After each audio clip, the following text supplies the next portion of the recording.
What's going on? It's your girl IkwerreGirl at you all the way from London, UK. Your only IkwerreGirl living in London. And you can argue with yourself. Today I want to talk about quickly Meghan and Harry. Everyone has something to say about them. I don't know, but you listen to this video and tell me what you think. Let's talk about narcissists and the 5 stages of identifying what narcissistic behaviors look like. Watch this video, tell me what your thoughts, leave your comments below, and as usual, one love.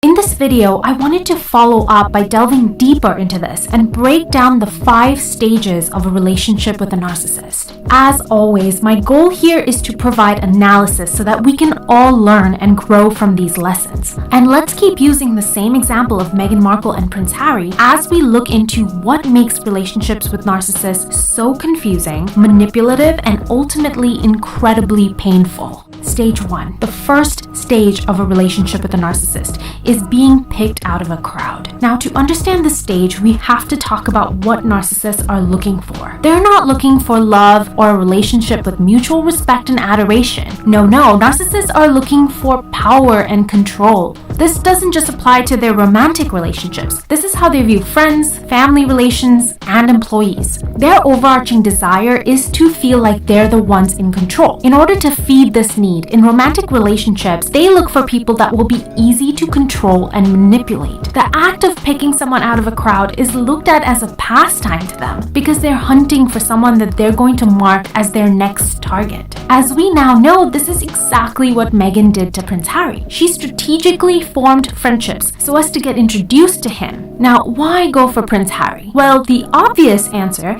is that Harry could provide Meghan with increased publicity and an increase in wealth, position, and thus power. But there's one other reason, and that is entirely because of Harry's personality. You see, narcissists look for empathetic people, or empaths, people who have the ability to feel, specifically feel for other people. And interestingly, empaths fall on the opposite spectrum of narcissists, where narcissists feel almost no empathy for other people. This is why narcissists can abandon people easily, from family to friends to long-term partners.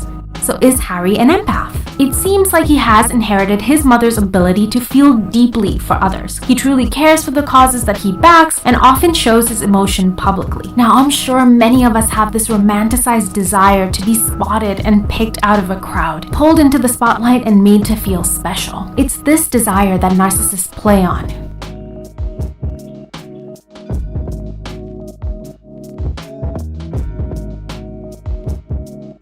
Stage, idealization. Idealization, or what's also known as the golden period, is the time when the narcissist puts us up on a pedestal and makes us feel special and loved. They do this by adopting characteristic traits and becoming the person that they know we will like and later love. They will cold read what we want out of a relationship and reflect that back at us. Meghan did this by quickly recognizing that Harry wanted a humanitarian. Someone who was an easygoing, low-maintenance, down to rough it under the stars in the most remote parts of the world type of person, which is exactly what she put forward. Narcissists will also discern their partner's biggest insecurities and compensate for them by showing us that they see us the way we want to be seen. In Prince Harry's case, Meghan knew he was afraid to be only loved for his title, for his wealth and position. So Meghan right off the bat played up the fact that she didn't even know much about him, that she didn't care what was printed about him or about his status, that what really mattered to her was what was on the inside. I didn't know much about him, and so the only thing that I had asked her when she said she wanted to set us up was, I had one question. I said, well, is he nice? Because if he wasn't kind, it didn't seem like it would make sense. And narcissists also use touch, intense glances, smiles to keep their constant adulating attention on us, to show that we're all that matter in this world. And under this gaze, we thrive. We think everything is perfect, and this is where we start to feel love back, because we think we're getting exactly what we need in life. Someone who understands us, loves us, but most importantly, sees us the way we want to be seen. Now, when we start returning the adulation back to the narcissist, they love it. This is exactly what they've been looking for, our love and adulation, for now. And they make the move to make it stick by moving on to the next stage. Stage number 3, paying our dues. This is the stage where narcissists want to make sure that we're prioritizing their needs and desires and paying them back for all the ways that they've made us feel special and loved. They're looking for that love and adulation right back, as well as intense loyalty. If this means that we need to defend them against our family, then we need to comply. If this means we need to prioritize their career, their emotions, so be it. And if this means we need to cut ties with people we love, like our friends and our family, then you know where I'm going with this. In Harry's case, we see him working hard to defend Meghan from all angles.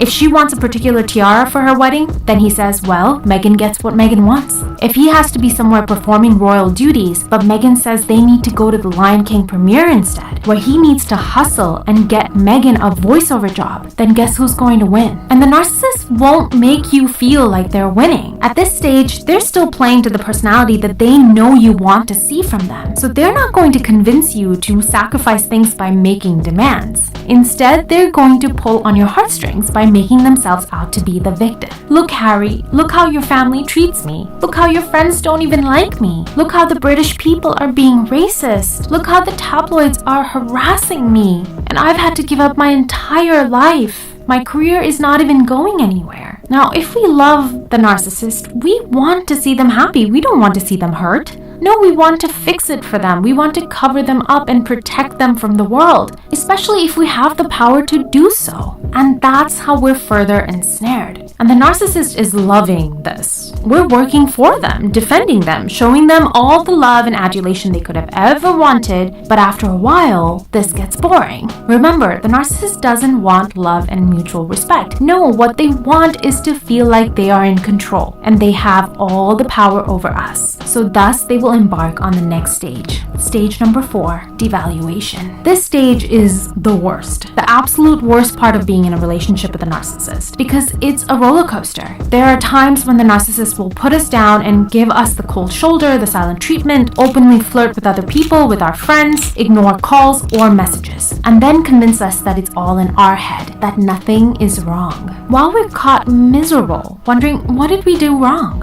What happened? Other times it will be great again, rosy in fact. Not quite back to the love we experienced in the golden period, but still, we're getting some love and some happiness. But before we can let out a sigh of relief, the devaluation is back, and now we're being treated even worse. This period can last a really long time, going back and forth between the good and the bad. And it plays with all of our insecurities because we don't know what's going on, and we didn't expect this from someone we love. So at this time, we will work hard to earn our place back in the narcissist's good graces. We'll become sycophants because we want the good times back. We're addicted. Now, some people escape during this time when it proves way too much to handle. And honestly, well done, because it's very hard. And the narcissist will try to stop you by playing on your guilt, by asking you if you really want to throw all this away, by playing the victim card and saying that they need you, that they're going through a hard time, or if they're really vicious, they'll convince you it's because of you, it's because of your behavior. If you stay, great. This means the narcissist can continue to feel like they're in control. But again, at some point, they will get bored and they will initiate the last stage. Stage 5, shelving.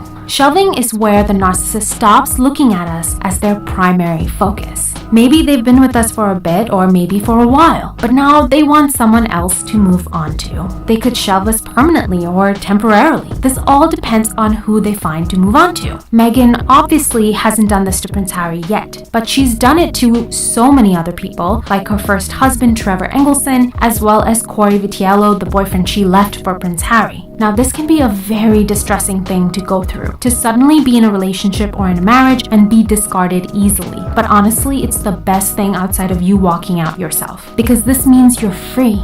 Finally free. Now, the narcissist might attempt a couple drive-bys here and there, sending messages like, I miss you, or thinking about you. This is all meant to keep you on that shelf. They don't want you to move on. They don't want to be with you, but they also don't want you to stop thinking about them. I think this explains why Meghan pulled out her wedding present from Trevor and got caught on camera showing it off. This served the dual purpose of sending Trevor a message as well as making Harry feel devalued. Narcissists just love doing manipulative stuff like this.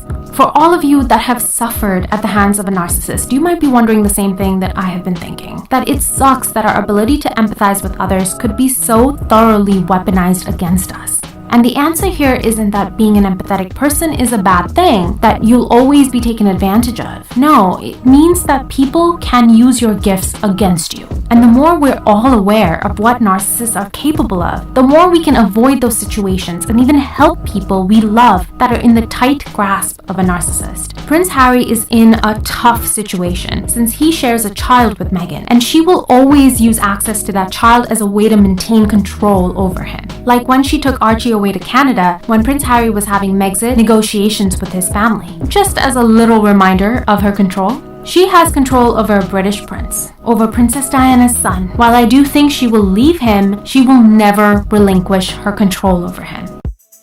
So, let me know your thoughts, as usual, in the comment section about what you think about narcissistic relationship, narcissistic abuse, control and manipulation as stated in this video. One love.